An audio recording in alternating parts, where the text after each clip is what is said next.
for this very special interview, I am joined by Hugh Duggan. He is the former senior director of the National Security Council under President Donald Trump. He joins me now to talk about all things Trump, all things United Nations. Thank you very much, Hugh, for joining us. Thank you. Of course, the general debate is well and truly underway.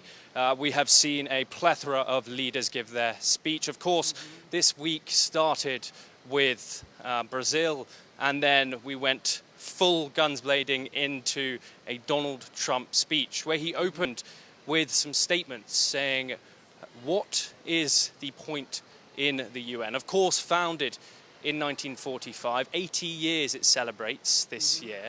So tell me, Hugh, in this day and age, as Donald Trump would put it, what is the point in the United Nations? Well, the point is the original mission is peace and security in the world.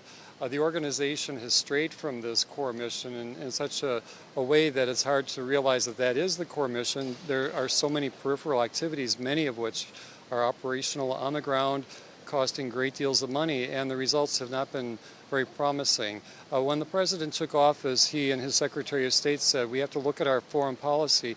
What will make the U.S. stronger? What will make it more prosperous? And what will make it safer? And when the president spoke the other day, he described how the U.S. is stronger, and he described how it has become much more prosperous, especially since his return. He didn't talk about safer, and I think he's realizing that the United Nations is a place where the U.S. could be even safer from adversaries, because if there's a level playing ground in the world and all countries feel more safety, there's more interdependence and more stability in global affairs. So I believe he's left that open. He's willing to let the UN show its potential and to rise to the occasion, particularly on keeping the U.S. and its region and the world safer. And of course, Hugh, Donald Trump did mention that the UN does have a great potential, and a renewal for 80 more years has been a huge theme. How do you see that moving forward? Well, he has said that many times. In fact, in February, he said it in the Congress at that very moment was drafting legislation in Washington to withdraw from the UN altogether. So President Trump's been the most generous, so to speak, in vocalizing the fact that the UN has potential. He's hoping that it comes forward. I think what he also said the other day was telling, in that he claims, and is rightly claiming, that he's conducted 7 peace operations since he's taken office. He's helped settle 7 major conflicts in the world out of the Oval Office, and he's practically had to install a revolving door there because the traffic is so heavy. It's not that heavy here, and it hasn't been, because the UN is more of a brick wall than a revolving door. So at this point, having those successes, which are always fragile and need reinforcing and strengthening, I believe that he's looking to the UN to come up with the toolkits for each of those instances where the UN can show some value added to create more stability in each one of those 7 conflict regions, and bring its memory and its skill set to bear as appropriate.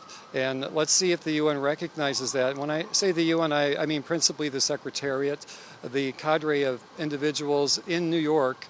The Secretariat receives up to $20 billion a year in various forms of financing from member states. Now, if you took that $20 billion and put it on a map, 1/2 of the world's countries have GDPs less than the UN takes in every year. So we have to decide that this is not just a random goodwill effort full of happy volunteers. It is its own industry.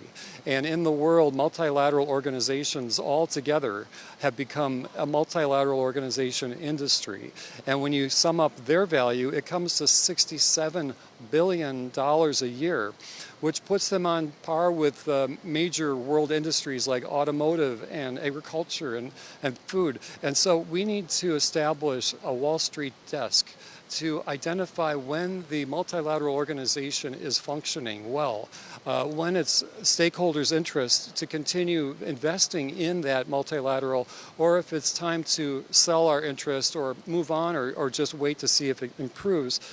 So I've established a new consultancy, Multilateral Accountability Associates, to set itself set itself up as a Wall Street desk on evaluating when a multilateral organization is actually delivering.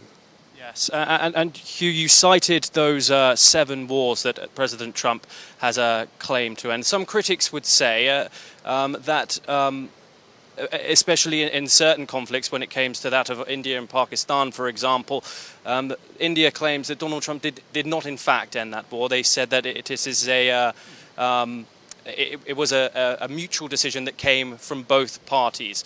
When it comes like this, when the resolution, as Donald Trump as a global peacemaker, and it is disputed by those parties, how does that put him forward to be the best candidate for the Nobel Peace Prize, which is obviously something that he says and claims that he deserves?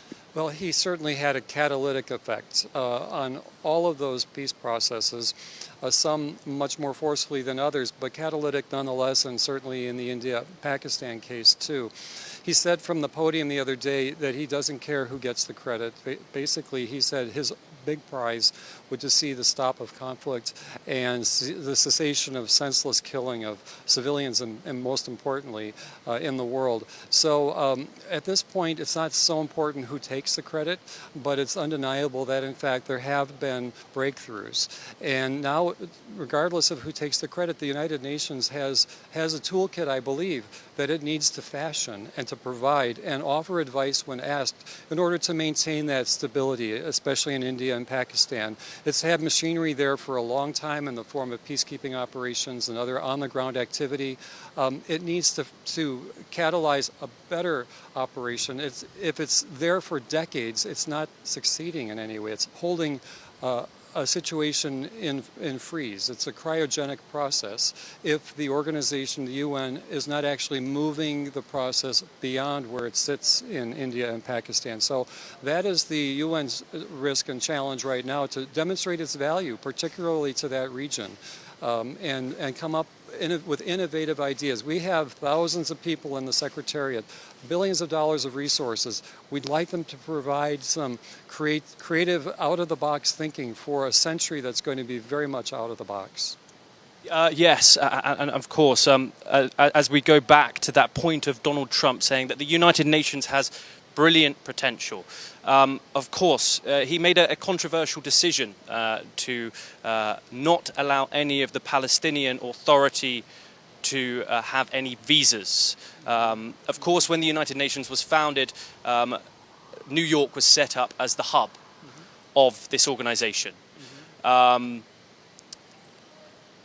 Obviously, they were told to leave bilateral conflicts at the door. What do you make of Donald Trump not allowing the Palestinian president to speak in person and address the United Nations General Assembly?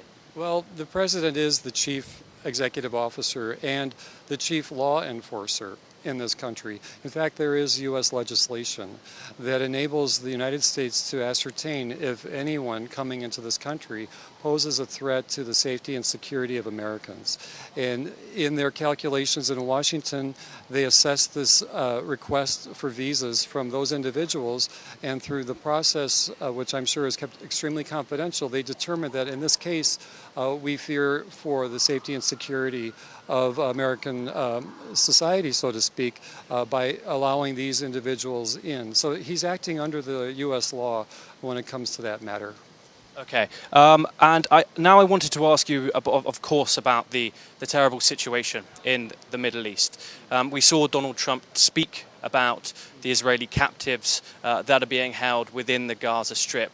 How has Donald Trump's actions feased in getting those hostages out and putting an end to that terrible conflict? Well, I have to take off one hat and put on another, because a few years ago, in fact, I did serve as the president's special presidential envoy for hostage affairs. And so I know how very complicated each specific case can be. And when you see one hostage case, you've only seen one hostage case. They're so unique in each case. In this case, they're also enveloped within a regional conflict, which is of many years' duration. And so we have a war within a war. Each hostage case is a war of its own. that is buried within a larger geopolitical war in the Middle East that draws the attention of the world.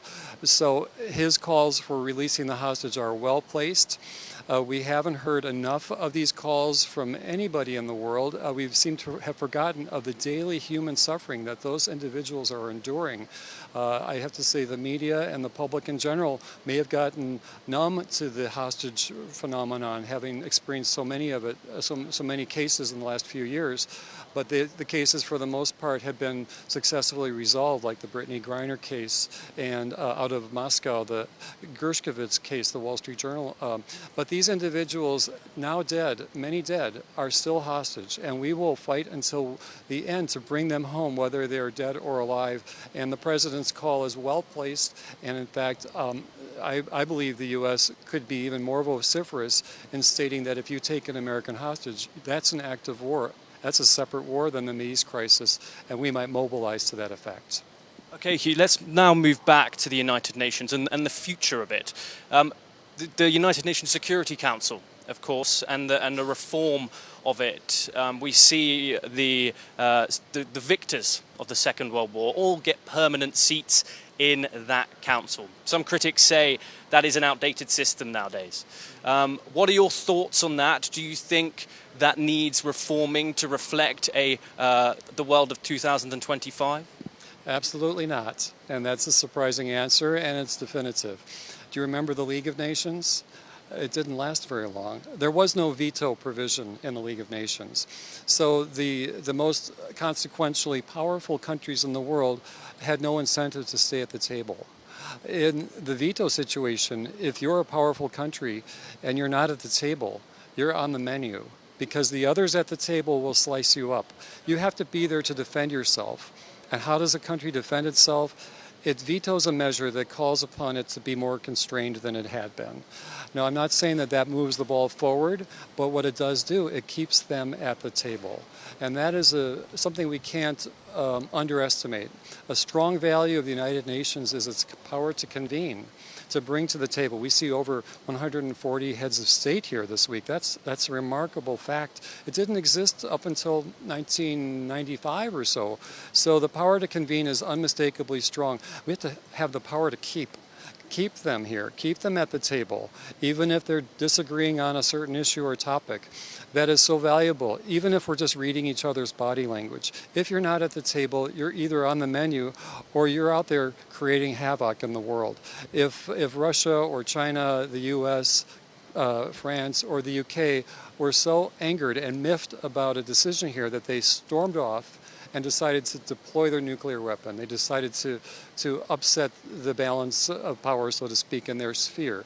That would have consequential effect worldwide. As large as India is, as significant as Australia and Japan, could they exercise the same consequential effect on geopolitical stability in their region? Yes, of course. Globally, not like the P5 today. So I believe that the P5 today are still the most consequential actors, if not at the table, to disrupt global stability. What about Africa or South America? All of the regions of the world are represented on the Security Council. Every year they elect 5 members of the 15 on a rotational basis, and they are chosen on a regionally allocated balance. So I believe if we want Security Council reform, it can be achieved within the current structure if those delegations decided they would represent their region more than their capital. Then the region itself would have more of a presence, and that would involve other countries in that region. Africa has, I think, 2 and sometimes 3 members of the other 10 elected, and the Europeans, Latin America, Eastern Europe, and Asia all rotate members through. India's been on several times. You have to run for election. It's a 2-year term of office. South Korea is currently the president of the Security Council. They had to run. They are of the East Asian region.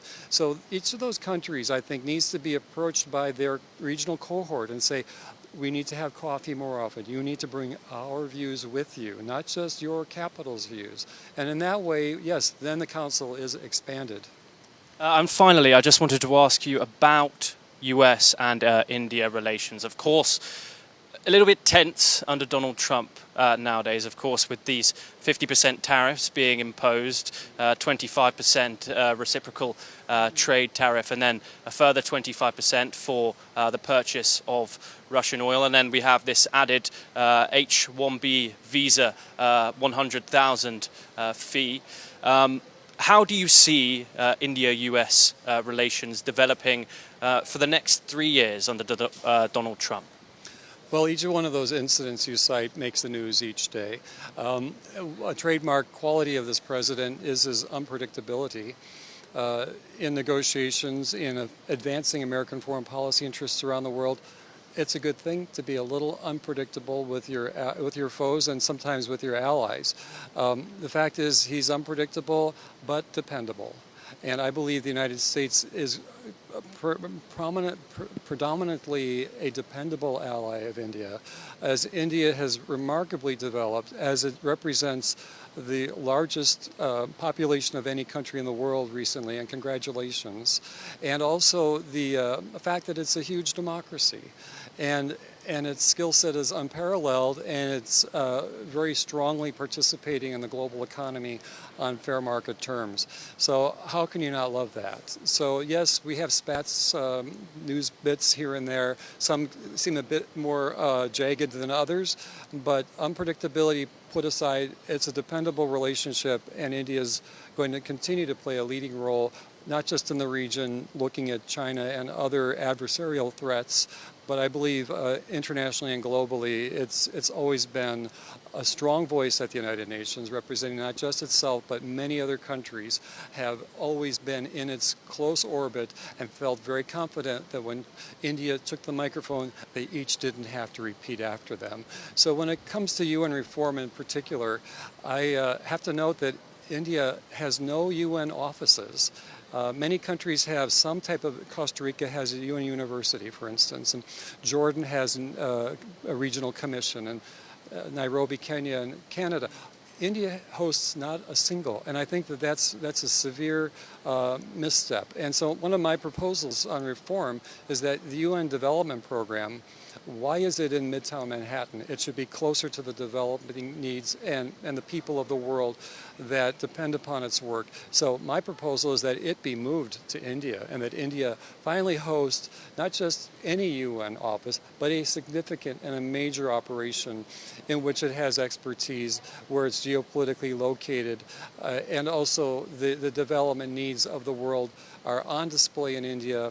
They've demonstrated the ability to develop smartly, wisely, soberly, and they have a lot more to do, but I'm confident that they have the right mix, and hosting UNDP there, I think, would send a strong message to the world that UNDP means to get results and outcomes and not just outputs.